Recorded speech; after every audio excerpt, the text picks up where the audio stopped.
नमस्कार बच्चों, कैसे हैं आप सब लोग। आशा करती हूँ आप लोग बहुत अच्छे होंगे। मैं हूँ आपकी हिंदी व्याकरण की अध्यापिका और हिंदी व्याकरण की कक्षा में एक बार फिर से आप सबका बहुत बहुत स्वागत है। आज हम पढ़ेंगे पाठ नंबर 12 जिसका नाम है अनेक शब्दों के लिए एक शब्द यानी कि वन पर सब्स्टिट्यूशन। तो बच्चों ये कौन से शब्द होते हैं जो कई शब्दों के लिए एक शब्द का प्रयोग किया जाता है। जैसे पिछले पाठ में बच्चों हमने विलोम शब्द पढ़े, पर्यायवाची शब्द पढ़े, विलोम शब्द जो उल्टा अर्थ देते थे, पर्यायवाची शब्द जो बच्चों समान अर्थ देते थे। इसी तरह होते हैं अनेक शब्दों के लिए एक शब्द, यानी कि कई शब्दों के स्थान पर हम एक शब्द बोल देंगे तो उसका वही अर्थ निकलेगा। जैसे कि बच्चों चित्र बनाने वाले ने चित्र बनाया, इसके स्थान पर हम कह सकते हैं ना कि चित्रकार ने चित्र बनाया। तो देखो कितना अच्छा लग रहा है सुनने में भी, बोलने में भी। तो बच्चों इन्हीं शब्दों को कहा जाता है अनेक शब्दों के लिए एक शब्द। आइए इसे पढ़ते हैं।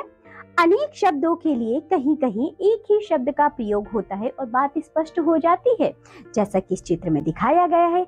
लकड़ी का काम करने वाला बढ़ई कह सकते हैं हम, चित्र बनाने वाला चित्रकार कह सकते हैं, लोहे का सामान बनाने वाला लोहार कह सकते हैं उसको।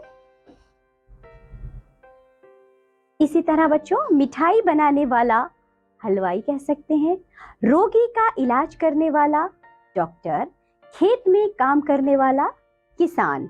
इस प्रकार वाक्यांश के लिए एक शब्द के प्रयोग से भाषा स्पष्ट तथा संक्षिप्त होती है। एक शब्द यानी कि वन वर्ड सब्स्टिट्यूशन ऐसे शब्द जो पूरे वाक्यांश या अनेक शब्दों के अर्थ का ज्ञान अकेले ही कराते हैं, वे अनेक शब्दों के लिए एक शब्द कहलाते हैं। तो बच्चों ये होते हैं अनेक शब्दों के लिए एक शब्द जो कई शब्दों के स्थान पर एक शब्द बोला जाता है और वह हमें पूर्ण रूप से अर्थ देते हैं। आगे दिए गए वाक्यांशों के लिए एक शब्द लिखे हैं, इन्हें ध्यान से पढ़िए तथा याद कीजिए।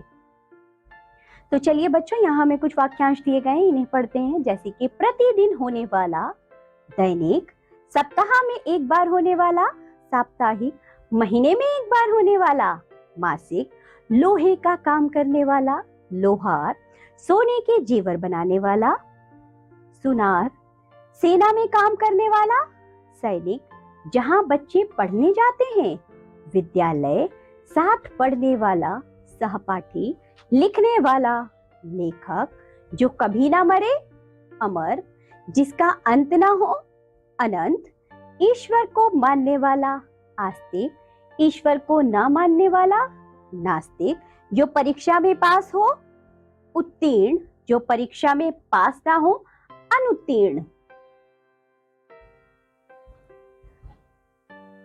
कम बोलने वाला मितभाषी, बहुत अधिक बोलने वाला वाचाल, जो सदा सत्य बोलता हो सत्यवादी, जो शिकार करता हो शिकारी, छोटा भाई अनुज, बड़ा भाई अग्रज, मांस खाने वाला मांसाहारी, मांस ना खाने वाला शाकाहारी, जो बोल ना सके मूक, काम से जी चुराने वाला कामचोर, बिना वेतन काम करने वाला अवैतनिक, जो लोगों में प्रिय हो लोकप्रिय।